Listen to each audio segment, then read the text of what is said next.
Cumple tus objetivos con el inglés. Un año de inglés con el apoyo de los mejores tutores online. Apúntate en cursodeinglesonline.tve.com y por menos de €1 al día.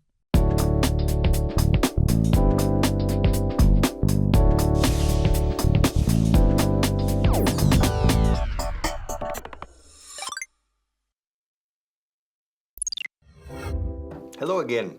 If you're under 17, you can't drive a car in Britain. Los británicos cuando hablan de Gran Bretaña dicen Bretaña. No me gusta. Britain. I prefer to say Great Britain or the United Kingdom. But the British say Britain. Yeah. If you're under 17, you can't drive a car. No puedes conducir un coche por debajo de los 17 años. You can't. El negativo de can, yo no digo la T. La gente no solemos decir la T.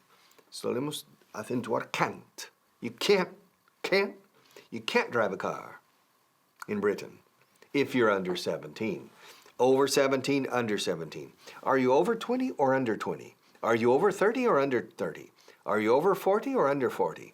People over 40 have more trouble finding jobs than people under 40. If you're under 17, you can't drive a car in Britain. In the States, yes. If you're over 16, you can drive a car.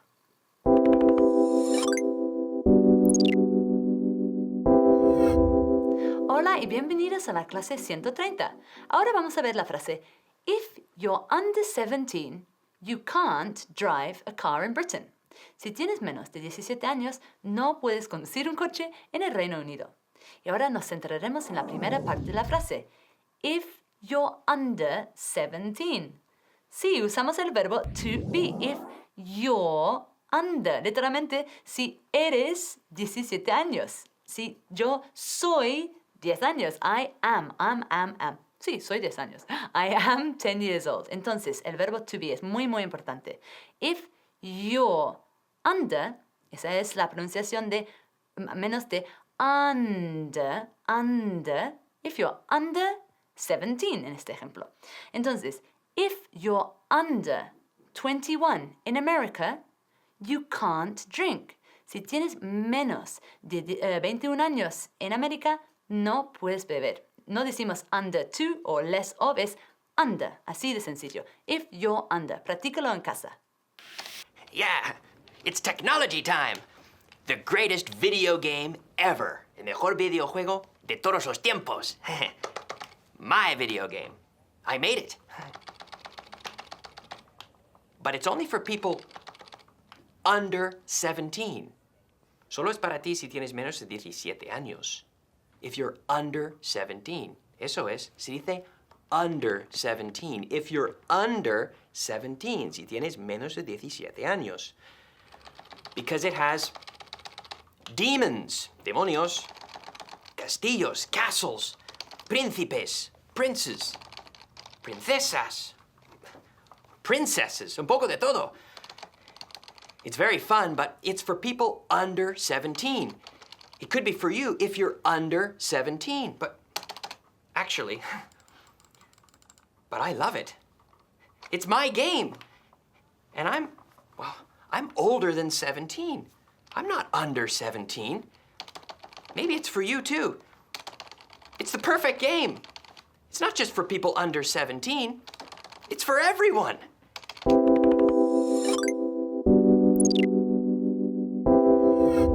So, if you're under 17, you can't drive a car. No puedes conducir un coche. You can't. El negativo de can. Can't. Contraído. Can't. You can't drive. Eso es conducir. You can't drive a car. A lo largo de este curso hemos visto otros métodos de transporte. Te pongo a prueba. ¿Cómo decimos taxi?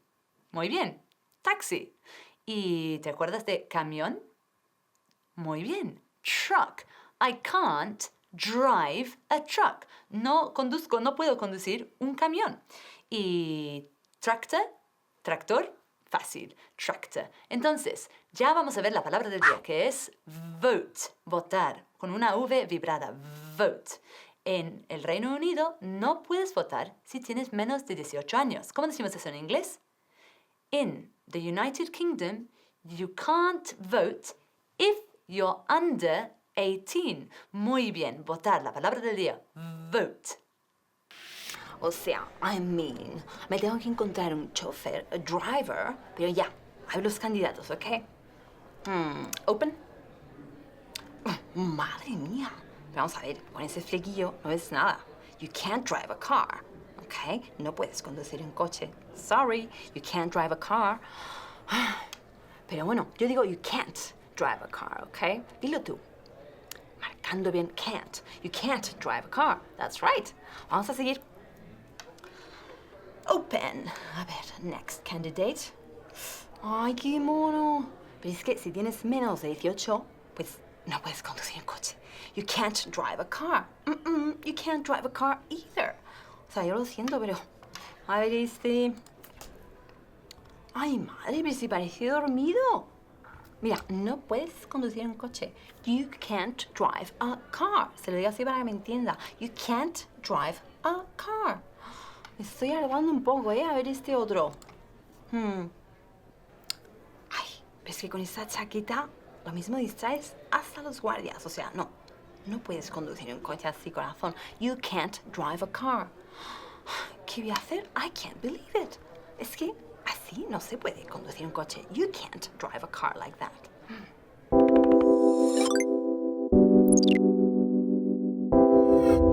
Ahora hemos llegado a la última parte de la frase, en el Reino Unido. Hay muchas maneras de que podemos hablar de el Reino Unido. 1. The United Kingdom, con el artículo The United Kingdom. Y también, como en este ejemplo, tenemos in Britain. No podemos decir in the Britain, in Britain. Y también se puede decir in Great Britain, Grande Bretaña, in Great Britain. Entonces, en el Reino Unido, in the United Kingdom, in Britain o in Great Britain. Muy bien, veamos más ejemplos. En el Reino Unido, la gente bebe mucho té. In the United Kingdom, in Britain, in Great Britain, people drink a lot of tea. They play a lot of rugby in Britain.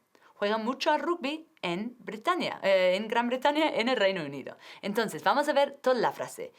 If you're under 17, si tienes menos de 17 años, no decimos if you're under of 17, ni nada de ese estilo. If you're under 17, you can't drive a car, can't to, no. You can't, más el verbo, you can't drive a car in the Britain, no. In Britain. Hi, it's Mr. Strong, and say hello to these. Okay, well, I have good news. Tengo buena noticia, yeah. I've got great news. Sí, me han ofrecido trabajo. Yeah, I was offered a job. Un trabajo. I was offered a job in Britain. Yes, in Britain, not here. Yeah, in Britain. Woohoo! Yes, I was offered a job in Britain, not on. Con ciudades, países, siempre decimos in. So, la preposición es in. Y no es Britain. No, lo mismo que fuente no es fountain y montaña no es mountain. Es fountain, mountain y Britain.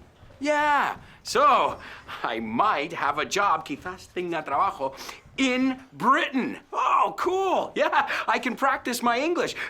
No, ya hablo inglés. I don't need to. No tengo que practicar mi inglés. Yeah, but I can practice my British English. Yes, since I will be in Britain, I can practice speaking like a true British gentleman. Yes, and I think it's going to be very, very exciting. Yes.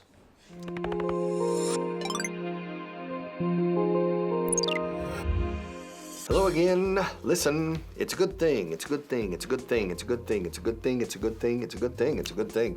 It's a good thing the plane took off on time. It's a good thing. It's a good thing the plane, el avión, took off. Landing? No, take off. It's a good thing the plane took off on time. Despegó a su hora, a tiempo, puntualmente. It's a good thing. In time is a tiempo. On time is puntualmente. It's a good thing. The plane took off on time. ¿Qué significa esto? It's a good thing. Menos mal. Uy, menos mal que el avión despegó a su hora. Porque 2 minutos más tarde bombings. Hubo explosión que mató a todos el aeropuerto. So it's a good thing. It's a good thing. Menos mal. It's a good thing. Literalmente es una buena cosa. It is a good thing. Pero hay que hacer la contracción por obligación, al ser una frase hecha, un dicho. It's a good thing. It's a good thing. Y con su entonación. It's a good thing the plane took off on time.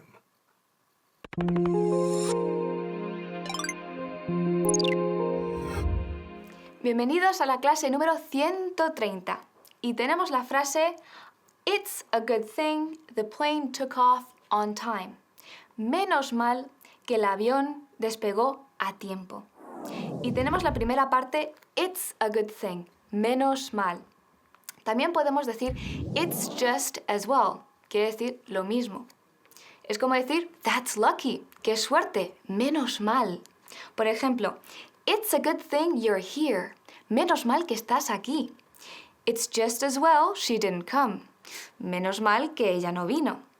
Ahora, la pronunciación de it's a good thing. It's a good thing. Todo junto porque la frase no cambia. It's a good thing. Enlazándolo todo para que suene muy natural. Vamos a ver algunos ejemplos. Y menos mal que estamos practicando it's a good thing. It's a good thing we brought our umbrellas. It's going to rain. It's a good thing we have so many examples.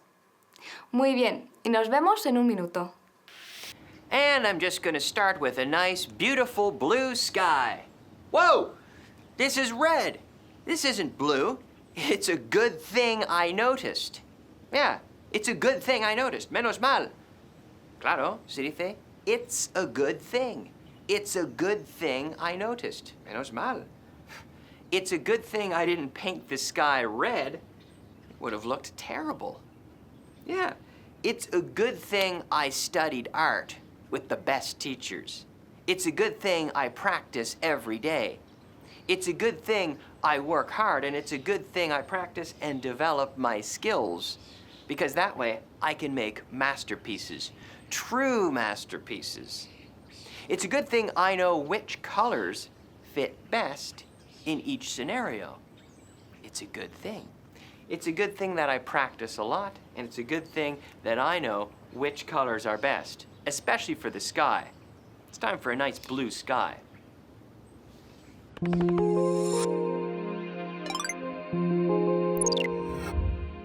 Ahora vamos con la segunda parte. The plane took off. El avión despegó. Y tenemos aquí el phrasal verb to take off, que quiere decir despegar.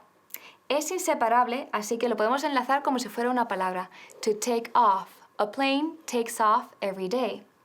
En este caso lo tenemos en el pasado simple. Took off. The plane took off. Y cuidado con la pronunciación, que nunca decimos took, sino took, ni decimos tooks.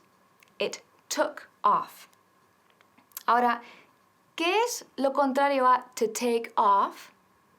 Eso es, to land. To land, que es aterrizar. Y esta es nuestra palabra del día. To land, aterrizar. Muy bien. Vamos a ver unos ejemplos. After some problems, the plane took off. The plane took off late because of the weather. El avión despegó tarde por o debido a el tiempo. You missed your flight. The plane already took off. Muy bien, nos vemos en un minuto.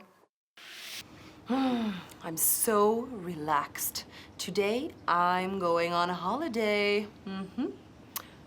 Oh, my flight? Well, it's going to take off at 12 o'clock. I've got loads of time.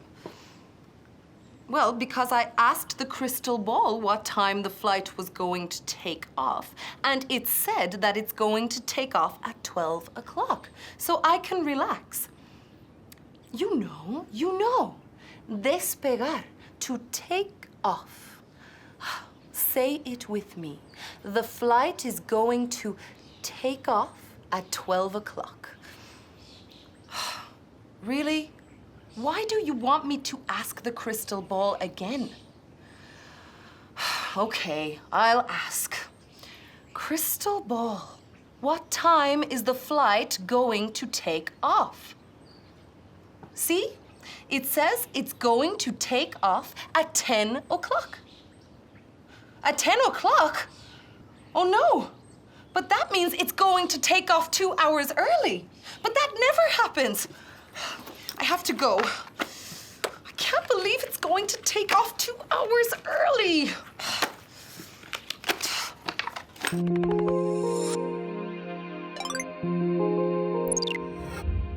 Vamos al tercer punto de la frase de hoy. On time, a tiempo. Ahora aquí tenemos to be on time, que es estar a tiempo en el sentido de ser puntuales, ni llegar ni tarde ni temprano. No nos confundamos con in time, que quiere decir a tiempo, teniendo tiempo de sobra o antes de un límite. Por ejemplo, si has quedado a las 7:30 y llegas a las 7:30 en punto, has llegado on time. Pero si llegas a las 7:15 o llegas antes de que tu amigo se canse de esperarte, llegarás in time. Muy bien, pues vamos a ver unos ejemplos. It's a good thing the train arrived on time. My brother never arrives on time. Mi hermano nunca llega a tiempo, puntualmente. Everybody got to the meeting on time. Todos llegaron a la reunión a tiempo. Otro. The plane landed on time. It's a good thing. Menos mal. Muy bien. Nos vemos en la siguiente clase. Yes, I'm on time. You see, I've just come back from a weekend trip in London, and I promised Mr. Pilgrim I would arrive on time. And I am. I'm on time. Look, Mr. Pilgrim. Look who's on time. Can you repeat that with me? I've arrived on time. I'm on time. He llegado a tiempo. See, the train didn't leave on time. So it's a good thing the plane took off on time. Porque si no... Whew, but no, it's okay. I had my trip in London, and I'm on time.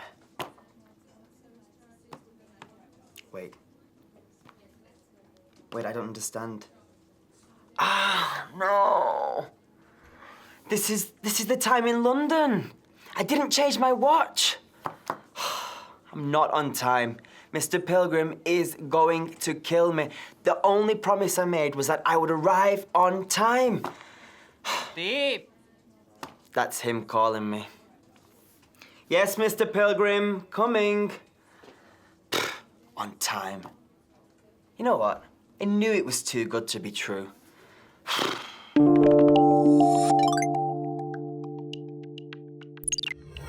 Hello again. Listen, they would constantly wind each other up over the smallest things. They would. Aquí uso would para el pasado habitual. They would siempre. Se echaba la bronca entre sí. They would, la tensión subía. They would constantly wind each other up. To wind is darle cuerda. Up. The watch is to wind up the watch. Y if I wind you up, te estoy tensando hasta que explotas. Ya está bien. To wind, I'm not going to wind you up. And don't wind me up. But ellos, antes, they would constantly wind each other up. El uno al otro. They would constantly wind each other up over. Over means con respecto a. Over the smallest things. They would constantly wind each other up over the smallest things.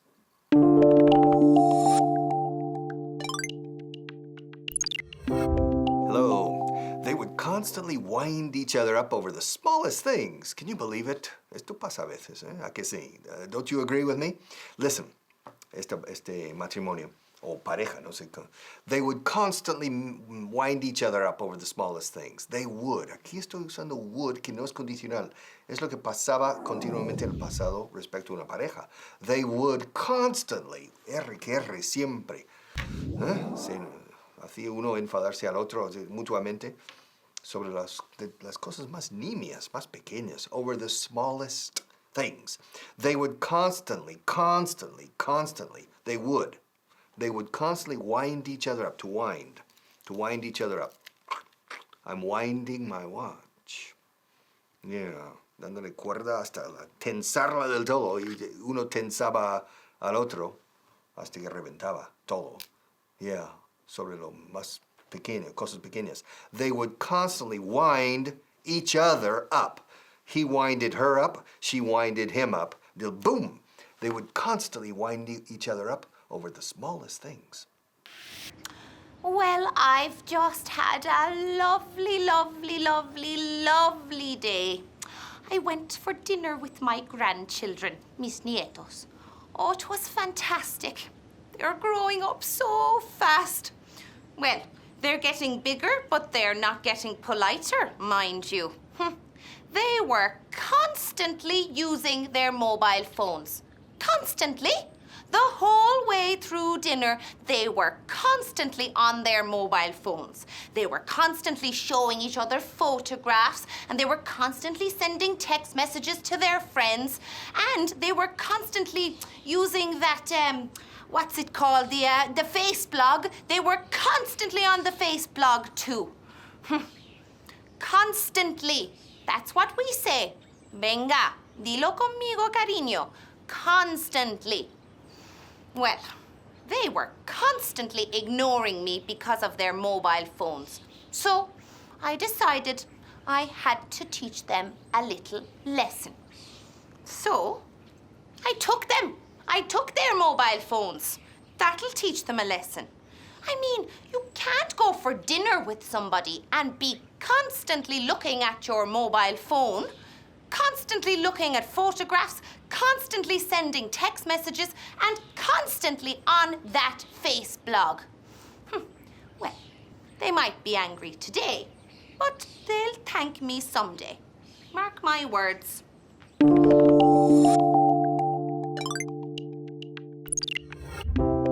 Hi. They would constantly wind each other up over the smallest things. Vamos a suponer que esto es una muñeco de cuerda.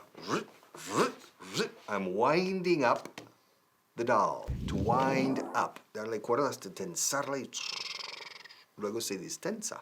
Ok, to wind up. Y se usa de forma figurada cuando tú te metes con alguien hasta que se tensa tanto su estrés y boom, revienta, estalla. So, en este matrimonio, esta pareja, lo típico, they would, usando would como pasado continuo, they would constantly wind each other up over the smallest things, con respecto a las cosas más nimias y pequeñas. Yeah, cosas pequeñas. They would constantly wind each other up. Okay, word of the day, galleta, cookie. Los británicos dicen biscuit, pero los británicos dicen cookie y no biscuit. O sea, pasan a lo americano cuando se trata del monstruo de las galletas. The Cookie Monster. Cookie, cookie, cookie. The Cookie Monster. Cookies. I like cookies. I like cookies. Do you like cookies? I eat cookies every day. The cookie. But I'm not the Cookie Monster. Oh, hello. I was just meditating. I need to unwind. Everybody is winding me up. Everybody is winding me up. The customers are winding me up with their complaints. The staff is winding me up with all their problems. Mike is winding me up because he's always leaving things lying around. Margaret is winding me up because she's always asking for a promotion. Like, no. Jeez. Felicity, well, of course, you can imagine, she's winding me up. Yeah, I mean, to be honest, I try to avoid her. And well, George, of course, he is definitely winding me up. He always winds me up because he's so clumsy. Lately, everybody winds me up. I feel like, you know what? I need to take the afternoon off. I need to take the afternoon and relax. I'm gonna call George and tell him. Let's see if that winds him up.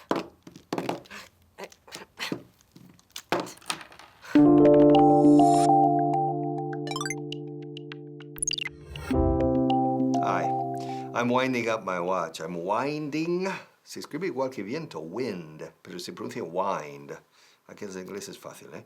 I'm winding up my watch or winding my watch. And I'm going to wind you up. Te voy a dar la lata tanto que te voy a tensar las cuerdas de tu psique. I'm going to wind you up until boom. Y de cosas pequeñas, over the smallest details, the smallest things. They would. Would no es condicional aquí, repito, es el pasado. Siempre se tensaba el uno al otro, siempre molestaba el uno al otro sobre cosas pequeñas. They would constantly, mucha entonación aquí. They would constantly wind each other up over the smallest things. Over se usa mucho esta preposición over cuando es discutir o regañar over esto. No discutamos estos. Let's not argue over these things. Let's not wind each other up over these small details. They're not important. Don't argue about this over this. It's Harriet again. Yeah. She's either very happy or very upset. Well, now, she is all wound up. Yeah, she got wound up. Yeah. To get wound up is to get angry, right? And she got wound up over the fact that I was late again. Yeah, she got wound up over it, right? We say to get wound up over something is to get very angry or emotional about something. To get wound up over. Now, Harriet doesn't usually get wound up over little things, but this time, she's gotten very wound up over it. Yeah. Well, I was only 10 minutes late, and I told her I was at the post office. I was picking up a package, so there's no need, no hay necesidad. There's no need to get wound up over it. I mean, it's not like I'm late every day. I'm only late 2 or 3 or 4 or 5 times a week. But still, there's no reason to get wound up over it.